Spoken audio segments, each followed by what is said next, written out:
Aloha guys, Hawaiian Man North here. And today I'd just like to tell you a little story about something that happened over my summer. Something you should know is this summer I worked a little bit at Putt-N-Go.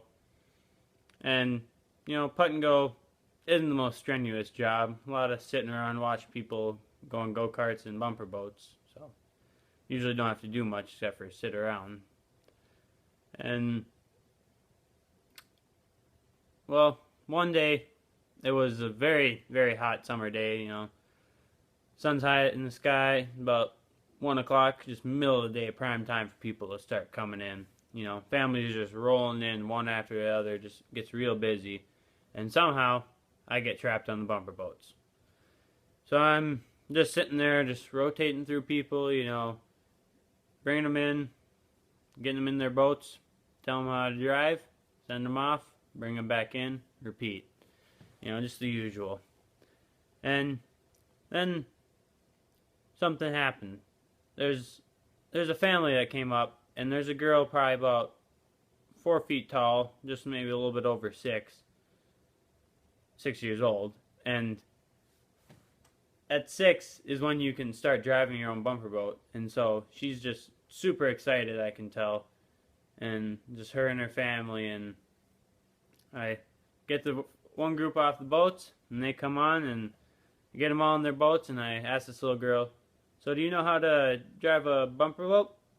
And she has no idea. So I just gave her a little quick lesson how to do it, and I send her off, and I'm just thinking, there's no way she knows how to drive it. And I was thinking, I'll probably have to help her out somehow. So I go back and sit down in my chair. Sure enough, right after I wind up the timer, I look out, and she's having a little bit of trouble. And she's kind of off in her own little section of the pond. And I noticed that the rest of the people out there, including some of her family members, are just kind of leaving her alone, just kind of driving around, doing their own thing, bumping into each other, having a good time. And I noticed they're kind of like the people in Gansberg's article who they thought, they turned on the lights, looked out, and they saw the girl, and they thought, well, she'll probably be fine. And so they just kind of went back doing their own thing. When in all reality, Kitty was not fine. Neither was the girl at Putt-N-Go. She's just spinning around, and I'm just telling her how to drive it, doing my best, and it's not working. She's spinning worse and worse, faster and faster. And I know what I had to do. Unlike the people in Gansberg's article and people in that story, I had to take action. So I went around that outside of the pond, started walking on those little wooden beams, about 2x4s, about that wide. I'm just trying to keep my balance and not plunge in those icy Putt-N-Go bumper boat depths. 3 feet, not a fun time. Kind of gross. But anyways, so I'm just walking, trying to get to her. And I finally get to her, and she's still just spinning, and she's close to the edge, but then she started moving away, and I thought, I gotta do it. It's now or never. So I made the leap of faith over, and I somehow latched onto the back of the boat, and I'm just holding on for dear life, hoping not to fall off, and I reach forward, grab the motor, and I surf the boat back into shore, just like a real Hawaiian would. Oh yeah.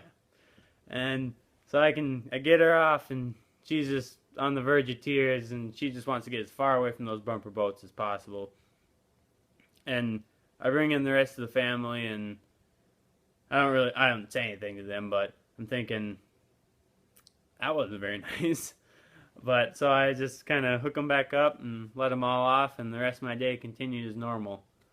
But that's probably one of the most memorable moments in my time at Putt-N-Go, is having to go out and rescue that girl.